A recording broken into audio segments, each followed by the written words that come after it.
योग एक आत्मदर्शन आधारित जीवन पद्धति में से हम तक की यात्रा। क्या आप जानते हैं कि दुनिया की सबसे बड़ी गलतफहमी क्या है? यह सोचना कि मैं इस ब्रह्मांड से अलग एक स्वतंत्र इकाई हूँ। हम अक्सर योग का मतलब केवल शरीर को स्ट्रेच करना या सांसों को रोकना समझ लेते हैं, लेकिन भारतीय ऋषियों ने जिस योग एकात्म दर्शन आधारित जीवन पद्धति को जिया, उसका सच आपके जीने का नजरिया बदल देगा।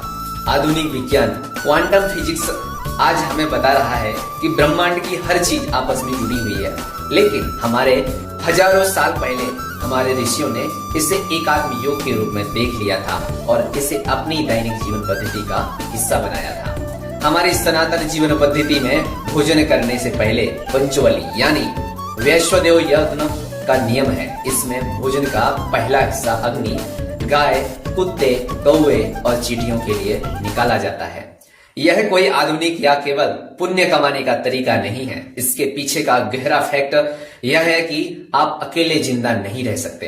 प्रकृति की छोटी से छोटी चीजें, चींटी और कौवा भी पर्यावरण चक्र इकोलॉजिकल बैलेंस को चला रहे हैं, जिससे आपकी थाली में भोजन आता है। ऋषियों ने सिखाया है कि दूसरों को खिलाए बिना खुद खाना नहीं ब्रह्मांड के एकात्म नियम के खिलाफ है।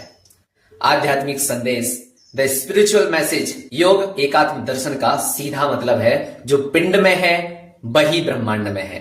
यत पिंडे तत् ब्रह्मांडे। जब आप इस दर्शन पर आधारित जीवन पद्धति को अपनाते हैं तो आपकी सोच बदल जाती है, अहंकार का अंत होता है। आप यही नहीं कहते कि यह पेड़ मेरा है या यह प्रकृति मेरी है। आप महसूस करते हैं कि मैं इस प्रकृति का एक छोटा सा हिस्सा हूँ।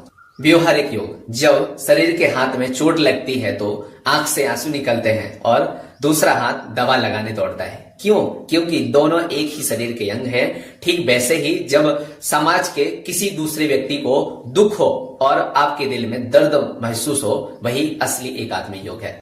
एकात्म जीवन पद्धति हमें सिखाती है कि जब हम सब एक ही चैतन्य परमेश्वर के धागे में पिरोए हुए मोती हैं, यदि हम धागे को नुकसान पहुंचाएंगे तो हमारा वजूद खत्म हो जाएगा।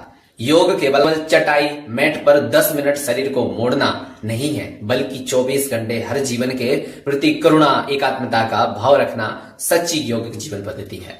सीख अपनी जीवन पद्धति को स्वार्थी से एकात्म बनाइए। जब आप में मैं के संकुचित दायरे से बाहर निकलकर हम के विराट रूप से जुड़ते हैं तो आपका पूरा जीवन ही साक्षात ईश्वर की पूजा बन जाता है।